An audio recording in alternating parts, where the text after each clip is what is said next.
நடுநிலை நாளிதழ், உலக மக்களின் ஒருமித்த குரல், மக்கள் குரல்.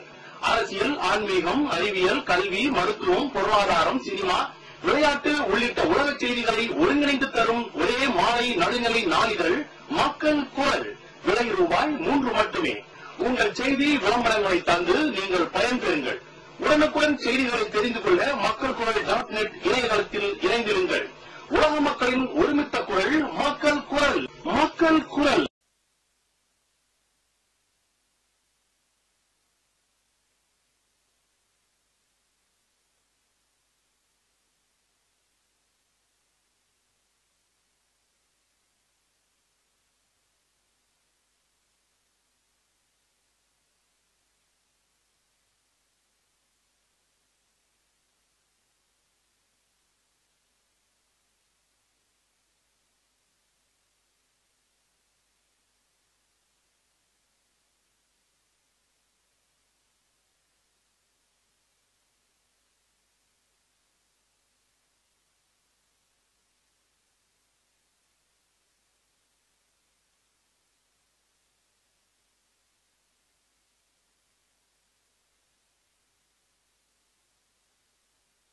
என்னடா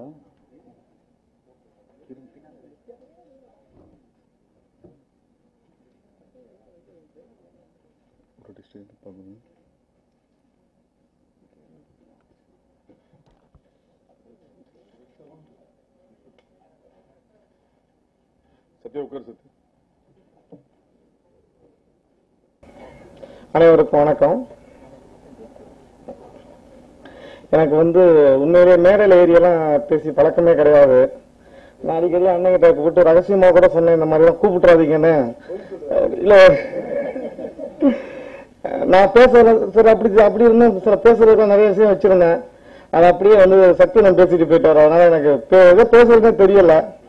அதனால மீடியாக்கள் எல்லாமே சேர்ந்து இந்த படத்துக்கு பெரிய ஆதரவு தாங்க, சப்போர்ட் பண்ணுங்க. அவ்வளவுதான். நன்றி, வணக்கம். அடுத்த மேடையில விட சிறப்பா பேசுறேன். பத்திரிகை மற்றும் தொலைக்காட்சி நண்பர்கள் அனைவருக்கும் வணக்கம். மேடையில் வீட்டிற்கும் எனது மூத்த மற்றும் என்னுடன் பணிபுரிந்த அனைத்து நண்பர்களுக்கும் வணக்கம். ஏன்னா ஏன் பெரியவங்களா இருந்தாலும் நண்பர்கள் சொன்னா இன்னைக்கு நண்பர்கள் மட்டும்தான் வாழ்க்கையை. ஒரு நல்ல நண்பன் கிடைச்சிடாங்கன்னா நம்ம கண்டிப்பா அடுத்த இடத்துல போயிடலாம். எனக்கு கிடைச்ச சுதாகரன் ஆகட்டும், இல்லை என் கூட இணை இயக்குநராக பணியாற்றிய சதீஷ் ஆகட்டும், இல்லை என் மேனேஜராக பண்ணிக்கிற குமாரன் ஆகட்டும், சக்தி சார் ஆகட்டும், அபியான் ஆகட்டும், நண்பர்கள். அந்த நண்பர்கள்ன்ற வார்த்தை தான் சினிமாவுக்கு ரொம்ப ரொம்ப முக்கியன்றது நான் சினிமாவில் கொஞ்ச நாள்லயே கத்துட்டேன். ஏன்னா நாம முன்னுக்கு வரணுன்ட்டு நம்மளுடைய குடும்பமோ இல்லை நம்மளை சார்ந்தவங்களோ கண்டிப்பா நினைக்கவே மாட்டாங்க, ஏதோ சினிமாவில். ஏன்னா சினிமான்றது அது ஒரு வேற்று தொழிலாக மதிச்சுட்டு இருக்க டைம்ல நம்ம கூட நண்பர்கள் மட்டும்தான் நம்ம சப்போர்ட் பண்ணுவாங்க. அந்த சப்போர்ட் தான் ஒரு உதவிக்காக நம்ம இருக்கும்போது கூட முன்னாடி அடுத்த லட்சியம் என்னன்னு கேட்டா, இல்லைங்க நான் ஒரு 3 கோடி ரூபாய் ஒரு கதை வச்சிருக்கேன்னா அது போய் குடும்பத்துக்கிட்ட சொல்ல முடியாது. என்கிட்ட ஒரு 3 கோடி ரூபாய் ஒரு கதை இருக்குன்னா சிரிப்பாங்க, ஒரு ஃபேமிலியாகட்டும் நம்மளுக்கு சார்ந்தவங்கள. ஆனா நண்பர்களும் நம்ம கூட இருக்கிற சுத்திரியவங்களை சொல்லும்போது இல்ல பண்ற இன்னும் கூட இது இன்னும் சரியா பண்ணலாம், நம்மளுக்கு கூட இருந்து எப்பவுமே தட்டி கொடுக்குறாங்க நண்பர்கள் தான். அந்த வகையில் எனக்கு கலையரசன் என்னோட முதல் பட ஹீரோவாக கிடைச்சு நான் மிகப்பெரிய சந்தோஷம் எனக்கு. ஏன்னா எனக்கு ஒரு தம்பியாகவும் ஒரு அண்ணனாகவும் இல்லாமல் ஒரு நண்பராக கூட இருந்ததுனால எனக்கு அந்த ஒர்க் கம்ஃபர்டபுள் ரொம்ப சரியா இருந்தது. அது எத்தனை பேருக்கு அந்த புது படத்தில் கிடைக்குன்னு தெரியல. ஸோ இந்த படம் நிச்சயமா ஒரு நல்ல படமா இருக்கணும். ஏன்னா முதல் படம் பண்ண போறோம், மதியான கூட்டம் மாதிரி ஒரு படம் பண்ணிட்டோம். அதை அஸ்னிட்ட ஒர்க் பண்ணிட்டு வெளியில வரும்போது ஒரு நல்ல படம் எப்படி பண்ணணுன்றத நான் சார்கிட்ட வெளியில வரும்போது அந்த டாக் எனக்கு மிக பெருசா இருந்தது. ஸோ வெளியில இது ஒரு கிரிட்டிக்கலா ஒரு பெரிய ஒரு பிரச்சனையா இல்லாம நாம சொல்ல ஒரு விஷயத்த ஒரு நேர்மையான ஒரு படைப்பா கொடுக்கணும்னு கண்டிப்பா அதுக்காக ஒரு ஸ்கிரிப்டுக்காக கிட்டத்தட்ட ஒரு 8 மாசம் உழைச்சேன். அந்த 8 மாசத்து உழைப்பு தான் இன்னைக்கு எல்லாரும் சொல்ற திரைக்கதை. நீங்க பார்த்த விஷுவல்ஸ், சாங்ஸ், இது எல்லாமே எனக்கு அப்பாற்பட்ட விஷயம் தான். அதுல உடன்பாடு இருக்கா இல்லைன்ற எல்லாத்தையும் தாண்டி இது மதியான கூட்டம், ஓனாட்டு கூட்டம் மாதிரி படங்கள்ல மிஸ் ஆன விஷயங்கள் தான். அந்த கமர்ஷியல் சாங்ஸ் இதெல்லாம் இருந்தா அதால ஒரு 100 பேர் உள்ள வந்திருக்கோம். ஏன்னா படத்துக்குள்ள வர வைக்கிறதுக்கான விஷயங்கள் துரங்கள் 16 மாதிரி படத்துல சாங்ஸே இல்லை. ஸோ அது எல்லாமே அது ஒரு மேஜிக் தான். அது எப்பயாவது ஒரு முறை தான் நடக்கும். ஆனா ஓனா நாட்டுக்குட்டியும் மதியான கூட்டம் மாதிரி படத்துல இந்த மாதிரி ஒரு சாங் இல்லாம போயிடுச்சோ அப்படின்னு சில சமயம் வருத்தப்பட்டிருக்கேன். ஸோ அதெல்லாம் காம்ப்ரமைஸ் பண்ண விஷயங்கள் தான் அதெல்லாம். ஆனா உங்களை படம் கண்டிப்பா உங்களை முழு திருப்திப்படுத்திடும். ஏன் அதை வச்சு சொல்றேன்னா, ஒரு சோசியல் அவேர்னஸ் எடுத்துட்டு ஏதோ ஒரு விஷயத்த நம்ம எடுத்துட்டு போய் செஞ்சிடலாம். ஆனா எஜுகேஷன் ஒரு விஷயம் எடுக்கும்போது ஏன் எஜுகேஷனா அதை கடந்து வர ஆட்கள் யாருமே இருக்க மாட்டாங்க. நம்ம கூட இருந்தவங்க இல்ல நம்ம பக்கத்துல நமக்கு நெருக்கமானவங்க இல்ல நம்ம கேள்விப்பட்ட விஷயம் எல்லாமே அவனுடைய பையனுடைய படிப்பாகட்டும், அண்ணன் படிப்பு, தம்பி, ஏதோ ஒரு விஷயத்துல வந்து நம்ம கடந்து வந்திருப்பாங்க. இன்னைக்கு ரொம்ப ரொம்ப ரொம்ப ரொம்ப மஸ்ட் பிரச்சனை எஜுகேஷன் தான். அந்த அவேர்னஸ் இன்னைக்கு யாருக்குமே இல்ல. எப்படி வந்து சினிமா வந்து ஒரு பைரசின்னு ஒரு சிடி என்ற ஒரு விஷயம் அழிச்சிட்டு வருது, அது யாருமே ஜஸ்ட் லைக்ல கடந்து போயிட்டே இருக்காங்க. சோ ஒவ்வொரு தனி மனுஷனுக்கு பிரச்சனையே இன்னைக்கு எஜுகேஷன் இருக்கு. அது யாருக்கும் தெரியல. ஏன்னா வேற வழியில் அதுக்கேற்ற மாதிரி அடாப்ட் ஆகிட்டு போயிட்டே இருக்காங்க. ஒரு லோ கிளாஸா இருந்த ஒரு low class, middle class, high class யாருக்கா இருந்தாலும் அவங்க கேட்டகரி ஏற்ற மாதிரி ஒரு குழந்தைய வந்து நம்ம ஸ்கூல்ல சேர்த்தாகணும், அதுக்கேற்ற மாதிரி படிக்க வைக்கணும். அந்த மாதிரி பிரச்சனைகள் வந்து கண்டிப்பா அவங்களுக்குள்ள இருந்துட்டே இருக்கு. ஸோ இப்படி ஒரு விஷயத்த நம்ம பண்ணணும். அதோட ஹையர் எஜுகேஷன் எங்க போய் கடைசியில் முடியும்னா மெடிக்கல். ஸோ +2 வந்து குழந்தைய படிக்க வைக்கிறத அவ்வளவு டார்ச்சர் பண்ணி அந்த குழந்தைய வந்து ஒரு மாதிரி மிஷின் மாதிரி மோல்ட் பண்ணி அதை எடுத்து போய் மெடிக்கல்ல சேர்த்து அது அந்த மெடிக்கல் நம்பியே அந்த குழந்தை ஓட ஆரம்பிச்சிருது. ஸோ அந்த மெடிக்கல் போயிட்டாங்கன்னா சரியா இடத்துல கிடைச்சிருக்கானா அதுவும் இல்லை, அதுக்கு மேல பெரிய பாலிடிக்ஸ். சரி காலேஜ் போயிட்டா அங்க கரெக்டா இருக்கானா அதுக்கு மேல பெரிய பாலிடிக்ஸ். என்னடா இது ஸ்கிரிப்டா நம்ம தொட போகும்போது இது ஒன்றும் அவ்வளவு பெரிய விஷயமா இல்ல, உள்ள வந்துட்டே இருக்காங்க.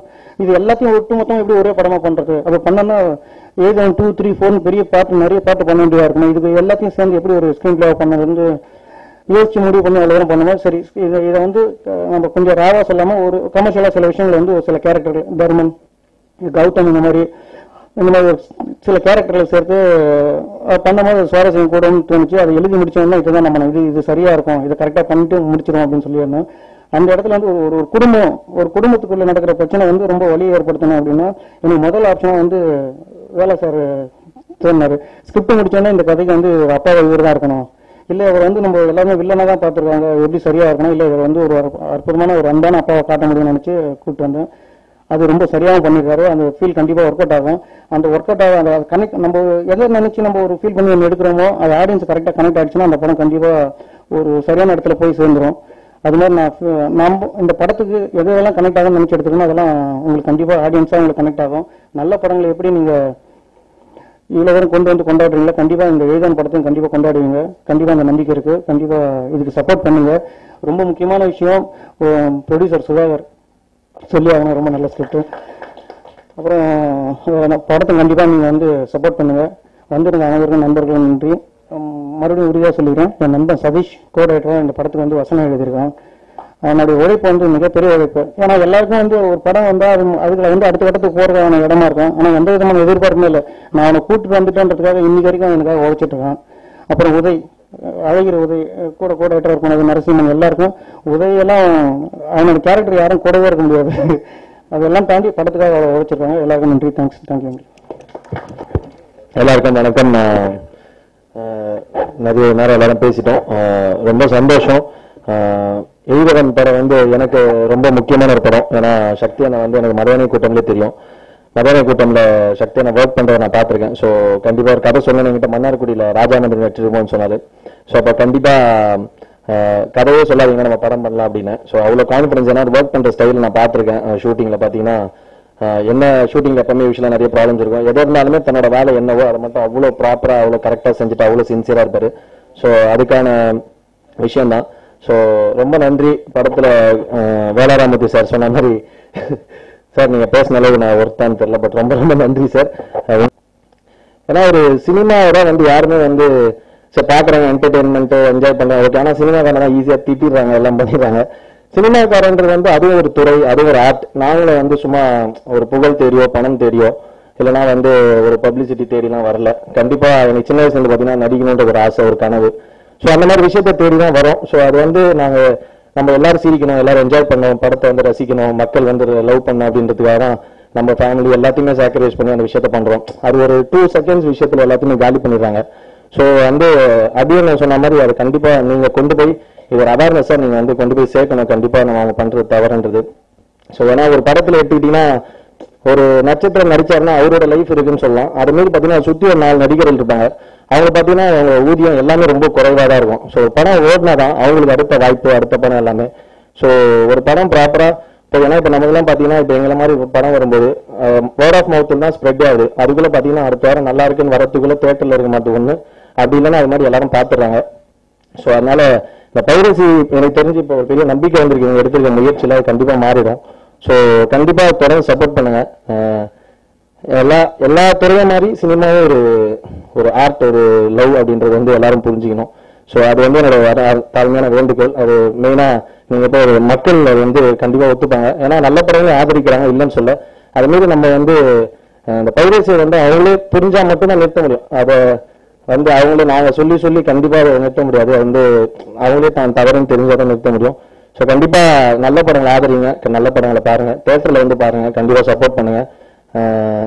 ஏன்னா இது எல்லாருமே இப்போ எக்ஸாம்பிள் ப்ரொடியூசர் சொல்லலாம். ஏன்னா ஒரு படம் ஒரு விஷயம் சொல்லுவாங்க, ஒரு படம் ஆரம்பிச்சு முடிவு வரைக்கும் பாத்தீங்கன்னா எல்லாருக்கும் வரவு தான், ப்ரொடியூசர் மட்டும் தான் செலவு. ஸோ வந்து எவ்ரிடே மணி போயிட்டே இருக்கும். ஸோ ரெண்டாவது அந்த படம் ஓடி அது ரெவன்யூவா சக்சஸ் ஆனாதான் இது பண்ணுவாங்க. கண்டிப்பா சப்போர்ட் பண்ணுங்க, பண்ணுவீங்கன்ற நம்பிக்கை இருக்கு. Thank you so much. மகிழ்ச்சி. நன்றி.